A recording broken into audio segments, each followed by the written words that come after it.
Mamma mia! Salut les amis et bienvenue dans cette vidéo des teachers du net. Alors dans cette vidéo, pas de TP non plus, mais on va voir quelque chose de très important, la différence entre la méthode add et la méthode set.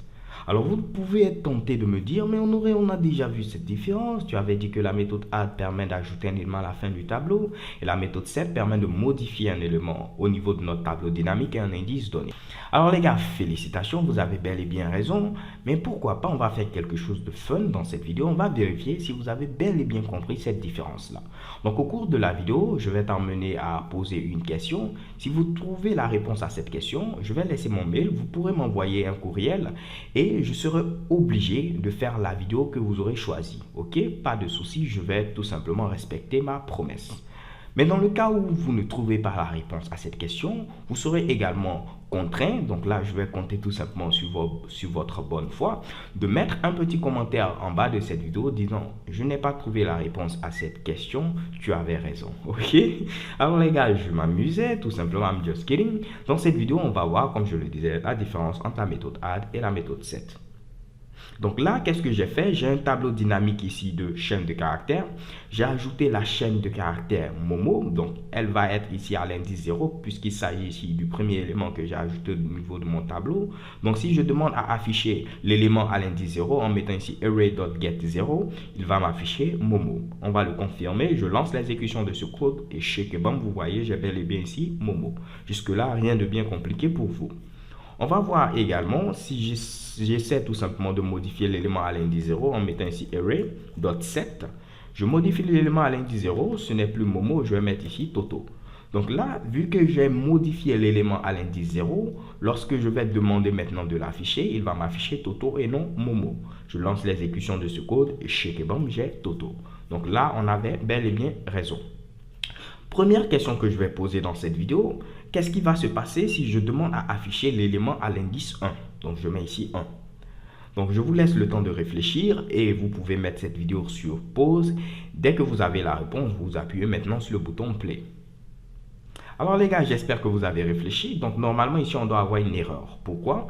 Parce que je n'ai pas d'élément à l'indice 1. Je n'ai qu'un élément au niveau de mon tableau, c'est Toto qui est l'élément à l'indice 0. Puisque j'ai écrasé ce précédent élément qui était à l'indice 0. Ok?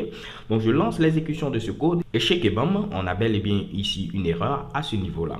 Alors les gars, je ne sais pas si vous êtes amusés un peu à voir les autres méthodes qui étaient présentes au niveau des tableaux dynamiques, car c'est en modifiant les programmes par vous-même que vous serez en mesure de pouvoir progresser assez rapidement.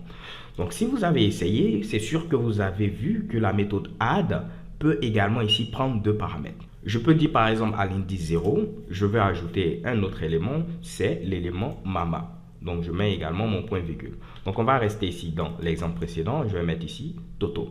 Donc là j'avais mis ici array.set 0 Toto pour dire que je veux modifier l'élément à l'indice 0 et mettre maintenant Toto. Cette fois-ci je vais mettre array.add 0 et je vais mettre Toto. C'est-à-dire à l'indice 0, je vais ajouter l'élément Toto.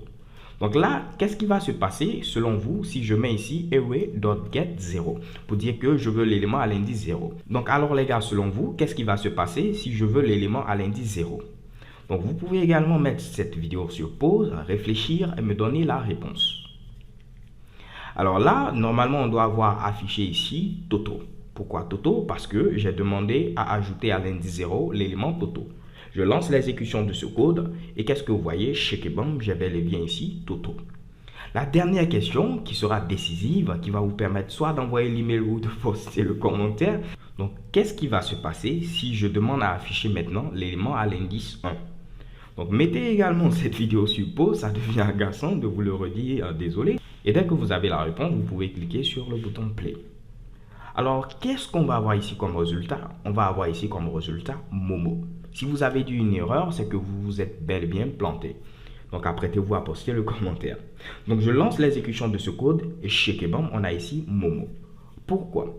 Parce que tout simplement, on avait dit que la méthode add permet d'ajouter un élément à la fin de notre tableau et la méthode set permet de modifier un élément à un indice donné au niveau de notre tableau dynamique. Alors ici, qu'est-ce qui va se passer? Pour bien comprendre ce Mitsubishi, je vais m'empresser d'ouvrir le logiciel Paint pour que vous puissiez bien comprendre. Donc on va essayer de revoir pas à pas l'exécution ici de ce premier code là. Donc je dis au niveau de mon tableau dynamique, je vais ajouter l'élément Momo. Vu que pour l'instant je n'ai aucun élément au niveau de mon tableau, il va mettre à l'indice 0 qui est présent à ce niveau Momo. Donc j'aurai ici Momo comme ceci. Alors désolé les gars pour l'écriture, je sais que j'écris très mal. Ensuite, je dis que je veux modifier l'élément qui est à l'indice 0. Je ne veux plus que ce soit Momo, je veux maintenant que ce soit Toto. Donc, j'essaie de représenter ceci tout simplement pour la compréhension.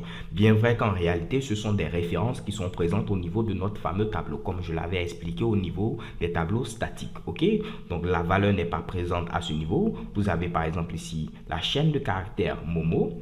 Ok? Et on aura à ce niveau une petite référence qui va pointer sur notre fameuse chaîne de caractères Momo. Ok? Donc ensuite, lorsque je dis que je veux modifier l'élément à l'indice 0, je ne veux plus que ce soit Momo, mais maintenant Toto, il va créer une autre chaîne de caractères qui aura cette fois-ci ici Toto, comme ceci. Et ma référence maintenant ne va plus pointer sur Momo, mais elle va pointer maintenant ici sur le fameux Toto. Raison pour laquelle lorsque je demande à avoir l'élément à l'indice 0, donc si je mets ici 0, lorsque je demande à avoir l'élément à l'indice 0, il va me retourner Toto. Je lance l'exécution de ce code et chez Kebam, j'ai bel et bien ici Toto. Par contre, lorsque je demande à avoir l'élément à l'indice 1, il va me retourner tout simplement une erreur parce que je n'ai qu'un seul élément, c'est l'élément à l'indice 0. Bien. Donc, je vais effacer tout ceci et maintenant, on va voir ce qui va se passer lorsque je vais modifier le fameux set par la méthode add. Donc, je mets maintenant ici add. Oups, comme ceci.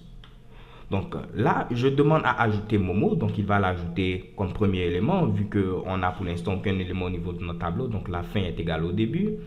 Et lorsque je mets ici add 0, cela ne veut pas dire je veux modifier l'élément à l'indice 0. Cela veut dire tout simplement, je veux ici ajouter un élément à l'indice 0. Add pour dire ajouter et non modifier. Donc là, je vais également enlever le fameux Momo. Comme je vous l'ai dit, c'est une référence qui va pointer premièrement sur la chaîne de caractères Momo qui est présente à ce niveau. Donc on aura ici, oups, Momo. Et lorsque je dis que je veux ajouter à l'indice 0 mon fameux Toto, il va créer la chaîne de caractères Toto qui est présente à ce niveau. Et il va prendre cette référence, elle ne va plus pointer ici sur Momo, mais elle va pointer ici cette fois-ci sur Toto. Mais là, vu que je n'ai pas dit que je veux modifier, j'ai dit que je veux ajouter, il va se dire, mais le Momo là, il doit toujours exister. Puisqu'on ne l'a pas écrasé, on a tout simplement ajouté un autre élément, mais on a voulu que précisément cet élément soit à l'indice 0. Donc là, ce qu'il va faire, il va créer également au niveau de notre tableau dynamique un autre indice 1. Et il va prendre maintenant cette référence là qui va pointer sur Momo. Raison pour laquelle, lorsque je demande l'élément à l'indice 1, l'élément à l'indice 1 existe et c'est maintenant Momo. Raison pour laquelle également on parle de tableau dynamique. Il a dynamiquement adapté les indices afin que mon élément Momo puisse toujours exister vu que je ne l'ai pas modifié. J'ai tout simplement ajouté un autre élément à l'indice 0. Donc là, lorsque je demande maintenant l'élément à l'indice 1, je lance l'exécution, Shekebam, j'ai bel et bien ici Momo. Alors j'espère les gars que vous avez bien compris ici la différence entre la méthode add et la méthode set. S'il y a des confusions, je vous invite à regarder et re-regarder cette vidéo ou dans le cas contraire, à poster tout simplement un commentaire. Je serai ravi de vous répondre.